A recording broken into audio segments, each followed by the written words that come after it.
Hey guys, welcome back to another video.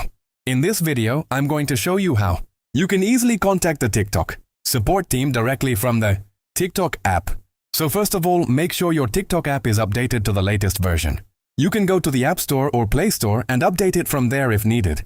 Once you're done, open the TikTok app and go to your profile by tapping the icon in the bottom right corner of the screen. Now in the top right corner, tap on the three lines to open the menu. From here, select Settings and Privacy. Scroll down until you find the option called Help Center or Support section. Tap on it and you will see different help options. Now look for the option like Chat with us or Contact Support. Simply tap on it and now you can directly message the TikTok support team. Just explain your issue clearly, whether it's about your account, videos or any other problem, and they will guide you step by step. And that's it. This is the easiest way to contact TikTok support inside the app. If this video helped you, don't forget to like, subscribe, and turn on notifications for more useful TikTok tutorials. See you in the next video.